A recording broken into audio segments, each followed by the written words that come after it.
Hey, welcome back to another edition of Ego on Break. I'm your host, Dynamite J. Andrews, joined by the Mississippi Madman, Logan Creed. And we're going to talk about some wrestling that I didn't watch and talk about some wrestling that the Madman didn't watch, as we both watched completely different stuff this week. Not my fault. So, one day, same game plan. You always watch MLW. I do. I got caught up in the wrestling bubble. But, just throw this out there, the Holiday Horrors event taking place December the 8th at the Hideaway has been a horrors. But as of right now, we have a new time for the second time of advertising this. Holiday Horrors will now take place at 5:30 for VIP. 5 o'clock VIP, 5:30 general admission, 6 o'clock bell time. So still be at the Hideaway, and still going to be an incredible event, even though the times have been a bit confusing. We apologize for that. We heard a lot of you guys saying that you weren't going to be able to make the 3 o'clock show, so we did the necessary things that we could do to try to renegotiate with the venue. Got as close to the original start time as we could, and hopefully this helps get some of you guys out there. But since that's out of the way, I did not watch MLW this week. It's normally on my routine. Instead, I got caught up watching some Brody King and some Bison Smith, and we'll talk maybe a little more about them if we get a chance. But let's hit the high notes on MLW. Go ahead and spoil that for me since I didn't watch. Sorry, my fault. First match was Ariel Dominguez versus Salmon Gaucho. Okay. Fast job match. Yeah. Gaucho went over. Okay. The Ariel Dominguez guy, I don't know that name. Anything? No, not worth watching. I ain't gonna say not worth watching. Just once a jobber match, it's hard to say anything good. Right, about him, I got what you. I mean, So literally no offense. Little, but not much. Okay. MLW usually gets leaves 2 or 3 things. Yeah, I got you. I mean, it was short. Okay. Brian Pillman Jr. versus Tommy Dreamer was really good. Okay. I ain't gonna say like classic or anything, but for Brawl. what I got, I was more than happy with it. Typical Tommy Dreamer indie match. Tommy Dreamer actually double low blows him at the end with one of these. I've never seen that before, and rolled him up for a pin. How you doing? I guess that hits both of them. Yeah. So. And then he actually picked him up and shakes his hand and puts him over, and then he kicks Tommy's butt. So, I know I punched you with both fists in the balls, but you're a good kid. Yeah, kind of. I didn't mean to do that. Apologize. But it's leading up to them doing a no DQ match. Okay. Somewhere. I don't remember. They advertised like a lot of stuff this year, so I really didn't know where the hell it was going to go. Okay, then you got L.A. Park and Hio D. Park. L.A. Park and L.A. Park Jr. Okay. Versus Pentagon and Ray Phoenix, the Lucha brothers. Awesome. And this match went all over the place. I do mean it was Wild really brawl, good. crazy dives. Yeah, crazies. And it was for the tag belts too. Okay. And man, there was so much crap going on in this match. I couldn't. They had a damn table that was pretty much indestructible because no one ever broke it. Tony Schiavone goes, "This table must weigh like 500 pounds because can't nobody break this damn thing." But you wait till you see it. You'll see it. I mean, like they power bomb a dude on the tables like, And they slam somebody up. No, he had me kids. I ain't jobbing for nobody. The wood never breaks, but I think the legs break. I ain't the putting nobody steel gave out before the wood did. I was like, holy crap. That's awesome. But Pentagon and Ray win. So still champions, huh? I did think it was funny at the end because I think it's L.A. Park was out on the floor. I'm not positive, but I think it was. But Ray does a dive and like Penta gets the pin. But when he does the dive, he like skids off L.A. Park's back and literally misses the freaking safety rails and eats like the first and second row of the people. I'm like, holy crap. Back up, it gets dangerous. Yeah. Well, you think them safety rails might help, no? Nah. But, they're just there for looks. But awesome show. I mean, I really enjoyed it. So they still even the little delivered. jobber match was decent. You know, that's what I'm saying. It wasn't a bad match. It was just quick. Yeah, it was just there to get Simon I mean, because he's building up to the dirty guy and filthy. Filthy, dirty, no, it's two different unwashed. Two different people. Is there an unwashed? No, but there's a dirty. Sorry. But anyway, he's building up to him, and they're going to have the no ropes. And it's going to be knockout or tap out rules. Oh, cool. So I thought that was going to be kind of cool. That's cool. Remind me of that match you were sending me little clips of with John Davis and Johnny Gargano. Yeah, it's literally Watch the same that match. if you can find it. High Spots has the Evolve DVD with them on the cover for $5. Mm-hmm. Well worth your I've $5. seen it. Buy that DVD. Crazy, insane. You know, I don't even know what other words to describe it, but it's definitely worth your $5. Definitely worth going out of your way to watch it.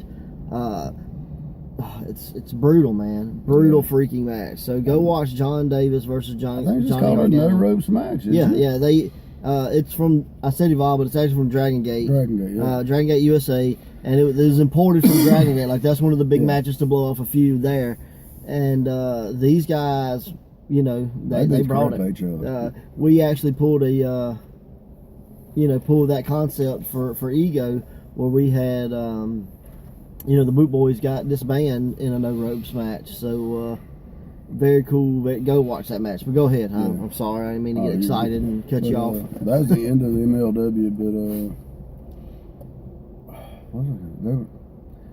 but excuse me, I should have wrote it down, but like there has been replacements for Marco Stone. I just can't remember who it was. Okay. I wish I could, but anyway, if you go watch MLW from this week, you'll see who it is. And I mean, dude, they're going all over the place. Oh yeah, yeah. That really blows my mind that they are. And like, honest to God, I enjoy it for the wrestlers, but I actually enjoy it to listen to Tony Schiavone. Yeah. I really do. Yeah, he and Enric Abani, they do good. He and Mike Stryker do better. Yeah. I I think it's Eric Abani this time. I definitely dig Ikebani with Colt Cabana on Ring of Honor. Me too. So I just think it's just a better pairing. I think Matt Stryker just complements Tony better. Mm-hmm. So it's cool stuff, man. Yeah, Absolutely. It's like Tony said, lost his passion. I listened to his podcast too. He's like, he's got it back, and you can tell when he's calling the match. He's like, he wants to be there, and he would rather be nowhere else. Right. So just my feeling. But next thing I watched was NXT. This was a way better show than the last time I told you, because it was all job matches. Okay. But it was Birch and Lurkin versus the Mighty. Okay. And the Mighty's kind of a face team that really just hasn't got over. So at the end, they lose, but then they come back and kick the crap out of Birch and Lurkin. So I guess they're going to try to be a heel team now. It looks like that might be the better route for them, because they beat the crap out of them and left them laying. Yeah, you may know Danny Birch. He was formerly known as Martin Stone. Yeah. I knew who they were. I'm just, that's what they opened with, and I thought it was really cool. And NXT does, they open with a lot of tag matches sometimes. Yeah. Or that, or a really bad women's match. And I'd rather watch tag matches, by the way. I got you. Yeah, it was good. It was really good. Cool. Hard hitting, snug. Right. But next was EC3 versus Marcel Barthel. Is how they pronounced it. EC pretty. I ain't gonna say he jobbed the guy out, but it was definitely one-sided. Yeah. EC3 is coming for Fish, because Fish busted his knee up really good with a chair. That's cool. I'm a big EC3 fan, so he's like 2018 Lex Luger. Yeah, I can see that. I can see that. But next was Mia Yim versus Vanessa Bourne. Mm-hmm. Honestly, just kind of a decent match. Nothing great about it. Mia went over with like a roll-up. Cool. And then, I'm going to give you these two names. You can see the winner, but in all honesty, who would you think was going to win? Keith Lee versus Lars Sullivan. I don't know, is Lars Sullivan like the big freak? Yeah. They call him the freak. But he's also the one moving up to SmackDown or Raw. Right. So who do you think's going to win? Lars Sullivan. Okay. But like you have to make him look good on his way out, man. He won, dude, and like the internet got all PO'd because Keith Lee, by God, he lost. Yeah. Clean in the middle of the ring, no BS. It's one of those things, man. Like, and I'm just like, well, the dude's moving up to the main roster. He's not going to lose. And what they don't realize is WWE does not do things by what's best for the old school, the tradition, or whatever. They're out for number one, and they're going to take care of number one. And the old school way of things. If you're leaving town, you lose and put somebody over. He's not really leaving town. He's moving up. That's what I'm saying. So why would you not give him some wins? And I mean, he went over big old Keith Lee, so he's going to come in. Yeah, looking like a monster. Strong, right? Exactly. So well played, WWE, and you have time to make Keith Lee up. And Keith Lee looked great in the match. He didn't look weak at all. Besides the getting pinned, he looked strong. Hell, he dived over the top rope and everything. Yeah. And I'm gonna go out and just put this out there that, if the opportunities arise and the right people are, in the spots they be, Keith Lee could be that first black WWE World Champion. He's got charisma, he's got size, he's got ability. Yeah. Does he fit that Vince look? But no. But a lot of guys that have made it hasn't. It reminds me of a more athletic version of Mark Henry. Yeah. I was gonna say Vader, but same, or Bam Bam. Yeah. So same, but like Vader, I would say him at one time. Vader was as athletic as him. Yeah. I believe that. But he's one of those guys. Henry was never doing flips. Right. Like he could definitely. Yeah. He could definitely be that guy that, could finally cross over and have that. I mean, we've had Mark Henry as the ECW, we had Ezekiel Jackson, and he won the WWE Championship too. Did he? Okay. Oh well, never mind then. Yeah. But I mean, I definitely, they say, could you see main event in WrestleMania? I could. Keith Lee? Yeah. Oh, easily. Yeah. Absolutely. He's got a good promo too, and he can work his butt off. So, I went on record when they unveiled the Universal title, saying I think WWE has this plan to have. That title has like a curse on it. Well, but what I'm getting at is, I said then that I think WWE had this idea of having like a WWE United States and a WWE Australia and a WWE Canada, whatever. And in a way, that's coming true as we've got an NXT UK, and they're talking about like an NXT China and NXT Australia. So it's a monopoly. Right, but the thing is it's coming true what I predicted. So just put that out there. Just I had the wrong 3 letters in front of it. So, which leads us to NXT UK. I know you watched that. Yeah, I watched 2 of them. I'm only going to talk about one. Okay. But it was Nia Brookside, which is Robbie Brookside's daughter. Yep. And man, she's a little bitty thing. Yeah. But work her tail off. I mean, look who her dad is. Right. But who's a little bitty thing too. Yeah, exactly. He wasn't a big guy. But they were talking about how she's traveled all over the place just to get in training like her dad. Right. Japan, Mexico, everywhere. That's she awesome. knows what she's doing.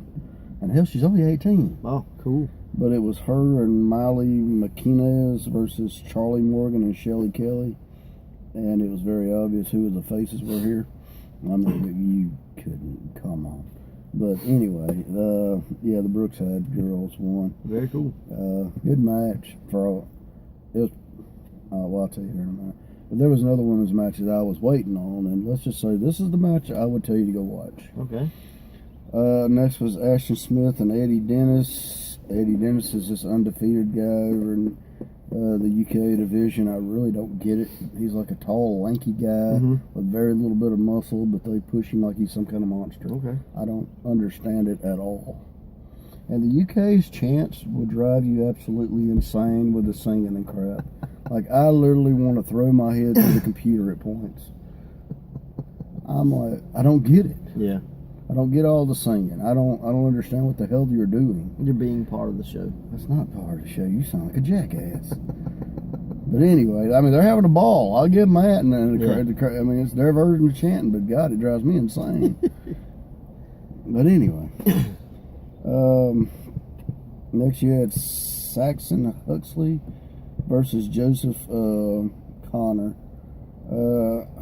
I don't remember a whole lot about this match, to be honest with you. It was just kind of a midway match, you know what I mean? And just didn't really stick out that great. Right. I can tell you Joseph Connor won. Okay. Next was Pete Dunne and Jordan Delvin.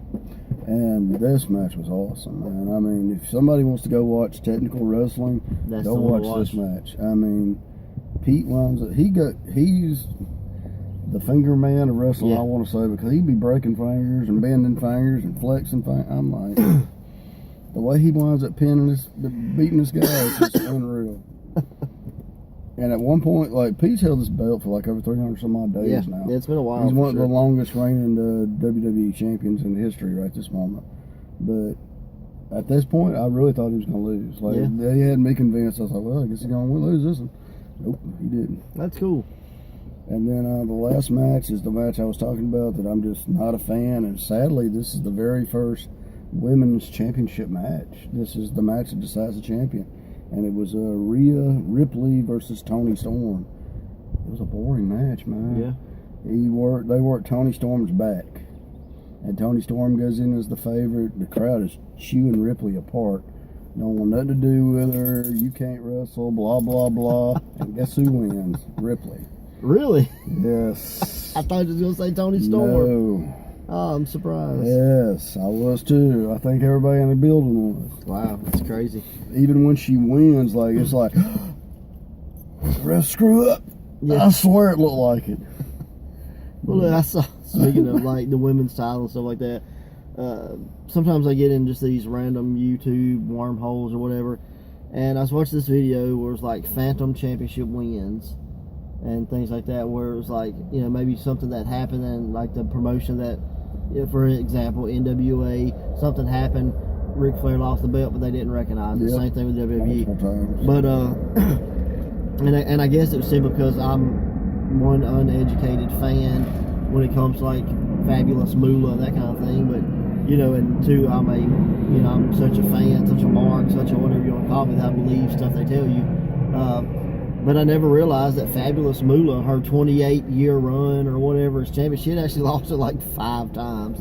So it's kind of crazy. They never counted it because, you know, these like, you know, when it came time for the whole rock and wrestling thing and Cyndi Lauper managing, you know, Wendy Richter or whatever, like it sounded better for her to beat the person that had been beat 28 years than did the person that had won and lost it, you know, 7 times or whatever. Same thing they did with Andre, you know, supposedly Andre was undefeated. Yeah. Which was the biggest load of shit ever. Yeah, so it just goes to show you sometimes what you learn about history isn't exactly true. Especially in wrestling. So go do your own research. They tend to exaggerate things. But that just, like, it just blew me away. Like, I mean, don't get me wrong, I've heard of people doing it, you know, like, you know, one time, like, Flair was like, maybe in Puerto Rico against Carlos Colon. Oh, yeah, he was lost like 8 different times. Well, his thing was like, look, we're supposed to screw you tonight, but this crowd's so hot, like, if we do, we're probably not going to get her live. You can win, and I'll just get it back in the locker room. I'd rather not get knifed. Yeah. So, I mean, I've heard things like that. I just guess I've never heard any of the stories of Fabulous Moolah. So, yeah, it was kind of cool that I guess that's out there, you know. So, it's very different.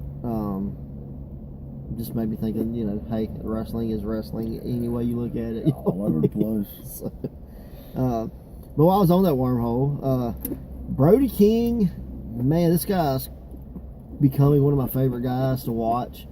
6'3", big dude, 6'5", whatever, you know, a really big guy. And I swear this dude is like 5'4" and 115 pounds. Like leapfrogs and float overs and hurricanranas and, you know, dives. Like, I watched him work this guy, and this guy he had to be half his size. You know what I mean? Half his size. Like, it'd be like 5'8" and 180 pounds. It's big dudes freaking suicide planching over the top rope on top of him and stuff. And I'm like, you are a crazy dude. So I got to looking up some stuff, and like, he wrestles that way because he was trained by the Santino's brothers training camp, which is like a Lucha company out in California. And they're still a bit, you know, they're definitely still training, been training for a long time. But like, so he basically was trained as a luchador. Even though he's a 6'5", 6'3", whatever, this big old white tatted up cracker, like this dude's doing like, you know, I think it's Ray Phoenix. He'll springboard up to the top and then drop down to the second, spring back up to the top. He's doing stuff like that. He looks like Mike Awesome used to. Maybe better. Well, I'm just saying. Like an update. He's an updated. I'd say he's like an updated Mike Awesome. I think that's a good, a good thing to compare it to. But yeah, blew my mind, man. Like, blew my freaking mind of how crazy this guy is. And I'm like, that's a guy I want to book. You know, I don't know if I'll ever book him, but I'd love to. California. Oh, that's what. Yeah. And another guy that I watched is another guy out of California, trained by Michael Modest and Donovan Morgan, and he's passed away. And I've heard his name forever. Guys like Colt Cabana, and Bobby Fish, and those guys have always put him over, talked to him. And Bison Smith, holy moly, Bison Smith is phenomenal. Oh, he got his big comeuppance in Japan. Yeah. There's not a ton out there on YouTube. There's maybe 10 matches. 10 to 20. I don't even know if it's that high. Oh, yeah, it's not many. That's Yeah, why like it's 10 to literally 20. maybe It's 10 not much. matches, and some of those matches are like he's in like 6-mans and stuff like that. Mm-hmm. Dude blew my mind. Like I watched him and Slash Venom in IWA Puerto Rico. Dude probably has the best shoulder block I've ever seen. Like, and I know that's so crazy to be like, oh, he's got the best shoulder block ever, but like, dude has the best shoulder block ever. I'm not exaggerating. Like, he does like the duck under and give the big one flying off the ropes like Cena. Yep. I think Cena has a great shoulder block. He is like trash compared to Bison's, And then I saw him hit the freaking shoulder tackle off the top rope to the floor. Yep. Come on, who does that? And he's not a little guy. No, he was a big old boy. He's a big, jacked up dude, and is tearing it up. Like I messaged JD Jenkins, and I know this is a backwards comparison, but I was like, this dude's the most JD Jenkins guy I've seen in a long time. Like, and I know that's, it should be JD Jenkins and more Bison Smith, but it can't be. well, I'm just saying I saw I knew JD before I did Bison, before I saw him, so that's the reason I can say that. But I'm like, you should study this guy and not necessarily steal his stuff, but you should study it, because the intensity was there. The simplicity of the match was there, but it didn't feel like a simple match. It felt like something that you were excited for. Like nobody was chanting boring. No. In one match I watched, and I think it was against Kabashi, he's going for the claw because his finisher is the claw slam. And like they really have this power struggle where Kabashi's trying to fight off the claw, and like it's just a back and forth thing. And they do a couple of spots with it. I was like, it was super cool just how simple that was, but the crowd was eating it up. So definitely, man, like Brody King, Bison Smith, MLW, like those things should be on your radar right now. Like I'm probably the biggest WWE, WWF fan there is, but man, like if you're not watching something else, you are missing out. Like you have to realize, like, there's wrestling all over the world, and the guys that are going to WWE NXT and NXT UK and Ring of Honor and Impact, like they're coming from somewhere, and you need to find those guys, study those guys. Like they may be at your local Armory, your local high school, they may be at your local Hideaway on December 8th at at Holiday Horrors, when we don't know what time it starts, but they may be there. The guy you're going to watch on NXT may be there at 5 o'clock. Bell rings at 6 at the Hideaway. They may be there. And that's what I hate when people go, oh, that's just that indie wrestling. I'm like, they had to start somewhere. Where do you think they came from? Like, I remember Daniel Bryan came to WWE for the first time, and when they did something, I've got a buddy who only watches WWE and he won't watch anything else, and he's like, man, you should see this guy, Daniel Bryan. I was like, shut your mouth. I've been trying to get you to watch this dude for 10 years. Yeah, but he wasn't it. Made no. I'm like, they're not rookies, man. They've been doing it for 20 years. Like, come on, man. Yep. But yeah, go watch independent wrestling. I mean, support your local independent has never been more true than it is right now. And 2018 has been so crazy. I can't wait to see what 2019 is in store. What is it? I'm going to say his name wrong. It's the guy with the 3 initials. Used to be a Quebecer. Oh, PCO. PCO. I always get it backwards. That's my dad's dyslexia. I watched him and Walter. Yeah. Holy crap. Oh, there's a Brody King Walter match out there. Oh, man. PCO just signed with the Ring of Honor. Just signed with the Ring of Honor. Something. Exclusive contract to Ring of Honor. Seriously. 55 years old. Him and Walter tore it up, man. Yeah. Walter signed with WWE. Oh, my God. Yeah, unfortunately. It's crazy, man. Crazy what 2018 has been. I couldn't believe this 50-something-year-old dude, jacked to the gills. Yeah. And Walter just beating the hell out of each other. Moonsaults, throwing each other. I'm just, what the hell am I watching? Yeah. The crazy part is, go watch him becoming PCO, becoming the Unhuman. I watched some of Just it. getting tortured, man. I sent you the documentary. Did you watch it? Yeah. It was really good. So crazy. So, Because he was like, basically, my career is over, but yeah, but I'm gonna try this one last thing. You know, that's what we can do. So he kind of did Frankenstein and the Terminator together. And that's a good. That's a good comparison. That's what it looks like, man. If Dr. Frankenstein decided to create a Terminator, yeah, he would create PCO. So far, sure. And they're gonna do a LA Park PCO rematch. Yeah, well, they better get it over with. Yeah, I want to see that. So better hurry up. Kids beat the crap out of each other. Oh, dude, it's crazy, man. And I don't mean that. Two guys ordering off the senior citizen menu. Exactly. You know, Beating the hell out of each other. Oh man, they're doing stuff only us young cats wish we could do. So I saw they were going to do that. I was like, oh my god, I got to see that again. Oh, mind blowing, man! How crazy wrestling in 2018 has become, and if this is any indicator, 2019 has to be. Yeah, because it's almost over in 18. I mean, yeah, like what is 2019 going to hold? I'll tell you what's going to hold. One thing for Ego, we return to Richland, Mississippi on March the 2nd. So go ahead and make plans there. Haven't announced any matches because we don't have any at the moment. But March 2nd, we will return to Richland, Mississippi at the high school. So that's one thing it holds for Pro Wrestling Ego. Cool. But yeah, man, it's so crazy. So anything to wrap it up with? You got any final thoughts? Just watch independent wrestling. Absolutely. Watch independent wrestling. Watch Pro Wrestling Ego. Watch Ego on Break. Like, subscribe, share, comment, all that stuff on the videos, on the channel. All that helps, just helps in general. Support Pro Wrestling Ego over at fullygimmick.com. Got t-shirts, got Stardust shirts. We've got JD Jenkins shirts. There's Pro Wrestling Ego shirts. Maybe a couple others. Coloring books. Yeah, there's coloring books there. So check that out, fullygimmick.com, December the 8th. That's this Saturday. The new start time of 5 for doors, or 5 for VIP, 6 for bell. At the Hideaway, Jackson, Mississippi. It's gonna be Holiday Horrors, and it's never been an appropriate name better. Yeah. So Path Insanity. Yeah. Till then, see you guys Saturday. See you next Tuesday here. And don't get cornholed. Later, guys.